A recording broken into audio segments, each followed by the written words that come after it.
போதும். கெட்டியாக ஆறுனா இன்னும் கெட்டியாகும். பாதி ஹாய் ஹலோ வாங்க, எப்படி இருக்கிறீங்க? நல்லா இருக்குங்களா? இன்றைக்கி அஸ்வினி சீக்ரெட் சமையலில் வந்து நம்ம ஒரு ஸ்வீட் பண்ண போகிறோம். அது எப்படி பண்ணுறது? ரொம்ப ஈஸி, ரொம்ப சீக்கிரமாக பண்ணலாம், ரொம்ப ஸ்வீட்டாக இருக்கும். அந்த ஸ்வீட்டு எப்படி செய்கிறது பார்க்கலாமா? சிம்பிளாக பாருங்கள். ஒரு கடாய் வச்சுக்கோங்க. நான் வந்து 1 கப்பு பால் பவுட்ரு எடுத்துருக்குறேன். 1 கப்பு பால் பவுட்ரு, 1/2 கப்பு சுகர் எடுத்துக்கிறேன். 1 கப்பு பால் பவுட்ரு, 1/2 கப்பு சுகர். அவ்வளோதாங்க. இதை வச்சு தான் நம்ம இன்றைக்கி ஒரு ஸ்வீட் செய்ய போகிறோம். அது சிம்பிளாக எல்லாருமே செய்யலாம், சிம்பிளாக செய்யலாம், சீக்கிரமாக செய்யலாம், ரொம்ப டேஸ்டியாக இருக்கும். பார்க்கலாமா?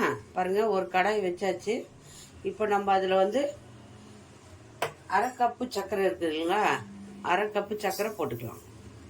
1/2 கப்பு சர்க்கரை, 1/2 கப்பு தண்ணி, அது இதில் ஊற்றிக்கோங்க. இப்போ வந்து சர்க்கரை வந்து கரைஞ்சி வரணும். சர்க்கரை நல்லா கரைஞ்சி வரட்டும். 1/2 கப் சர்க்கரை, 1/2 கப்பு தண்ணி ஊற்றிட்டோம்.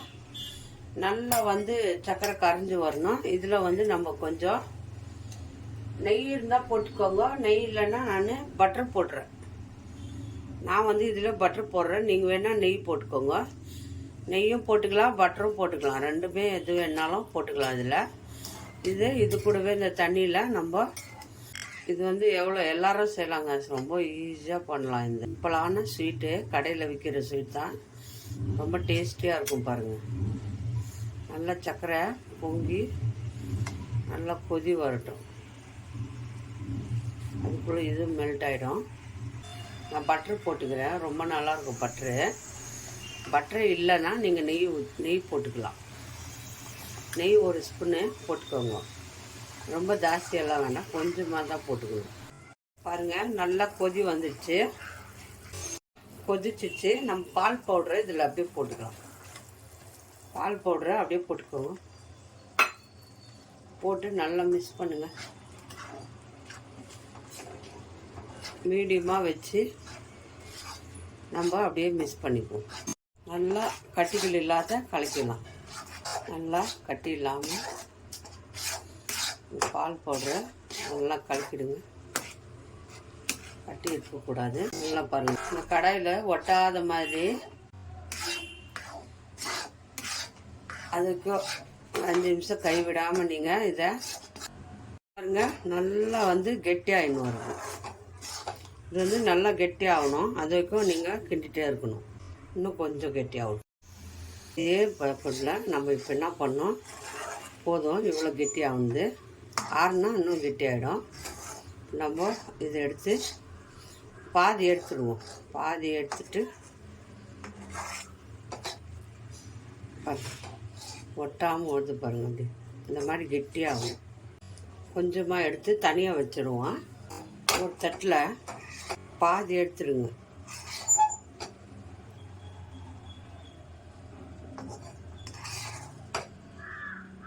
இந்த மாதிரி பாதி எடுத்து தனியாக வச்சுருங்க. ஆறணும் கொஞ்சம் லைட்டாக. இதில் வந்து நம்ம கொஞ்சம் ஃபுட் கலர் தேய்ச்சிக்குவோம். ஒரு சிட்டிக்கு வந்து ஃபுட் கலர் போட்டுக்கோங்க கொஞ்சமாக. நான் ஆரஞ்சு கலர் போட்டுக்கிறேன். நீங்கள் எந்த கலர் இருந்தாலும் போட்டுக்கோங்க. ஒரு சிட்டிக்கு போட்டுக்கோங்க கலர். ஸ்டவ் ஆஃப் பண்ணிவிட்டு நல்லா இதை இந்த மாதிரி சூடு ஆறிடணும். விதன்னு சூடு இருக்கணும். அதுலேயே நம்ம வந்து இதை லைட்டாக உண்டை பிடிச்சிக்கணும். நெய் கொஞ்சம் போட்டுக்கோங்க. சின்னதாக பால் மாதிரி இதை இந்த மாதிரி ஊட்டிக்கோங்க. இந்த மாதிரி ஊட்டி ஒரு தட்டில் போட்டுக்கோங்க. இந்த மாதிரி ஊட்டி சின்னதாக லைட்டாக சூடு இருக்கணும். ஆறின பிறகு உருண்டை பண்ணால் வராது. சூட்லேயே கொஞ்சம் அப்படியே உருட்டி போட்டுருங்க. இந்த மாதிரி ரவுண்ட் ஷேப்பில் சின்னதாக ஊட்டிடுங்க. எல்லாத்தையுமே அது மாதிரி எல்லாத்தையும் உருட்டி தனித்தனியாக வச்சுக்கலாம்.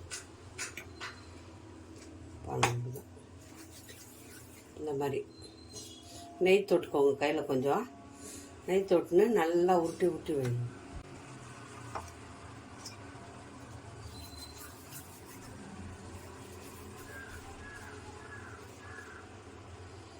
இந்த மாதிரி விட்டுடுங்க. பாருங்கள், இந்த மாதிரி நல்லா இந்த ஆரஞ்சு கலர் பண்ணோம் இல்லையா, அதை நல்லா இப்படி உருட்டிட்டு இப்படி தட்டிக்கோங்க. தட்டிட்டு நம்ம ஒரு உருண்டை எடுத்து இதில் வைக்கணும். இதில் வச்சு நல்லா க்ளோஸ் பண்ணிவிடுங்க. க்ளோஸ் பண்ணிவிட்டு நல்லா நம்ம இதை இப்படி இந்த மாதிரி நல்லா உருட்டிக்கணும். க்ளோஸ் பண்ணிவிட்டு அது உள்ள நல்லா உருட்டிடுங்க. இந்த மாதிரி பாருங்கள், இதுதாங்க ஸ்வீட்டு. ரொம்ப நல்லாயிருக்கும். மேலே ஒரு கலரு, உள்ள ஒரு கலரு. எல்லாத்தையும் அதே மாதிரி விட்டுட்டு காட்டுறேன். பாருங்கள், சூப்பராக வந்திருக்கு பாருங்கள் ஸ்வீட்டு. மேலே ஒரு கலரு, கீழே ஒரு கலர் வந்துருக்கு பாருங்கள். செம்மையாக இருக்கும். பால் பவுட்ரு இருந்தால் போதும். சர்க்கரை, பால் பவுட்ரு. நம்ம சிம்பிளாக இதை இந்த ஸ்வீட்டை பண்ணிடலாம். ரொம்ப நல்லாயிருக்கும், டேஸ்டியாக இருக்கும். இது கெட்டும் போகாது, ரொம்ப நாளைக்கு வச்சு சாப்பிட்லாம். நம்ம கடையில் வாங்குவோம் இல்லையா, அதே போல் தான். எனக்கு மிச்சம் ஆகிடுச்சு. மேலே இது இந்த கலர் கிடைக்கல, அதனால ஒயிட்டாக கூட இப்படியே சாப்பிட்லாம், டேஸ்டியாக இருக்கும். அது இங்கே வச்சுருக்கிறேன் பாருங்கள், ரொம்ப டேஸ்டியாக இருக்கும். இது நான் கட் பண்ணி காட்டுறேன் பாருங்கள். கட் பண்ணி நம்ம பாருங்கள் இந்த மாதிரி சாப்பிட்ணும். உள்ளே ஒயிட்டு, மேலே கலரு.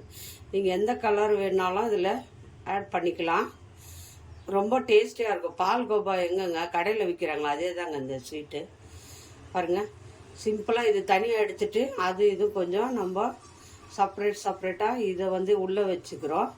இது வந்து மேலே வந்து அந்த கலர் போட்டோம் இல்லையா, அது அவ்வளோதான். ரெண்டும் எல்லாமே ஒன்று தான், ஆனால் டேஸ்ட்டு ஒரே மாதிரி இருக்கும்.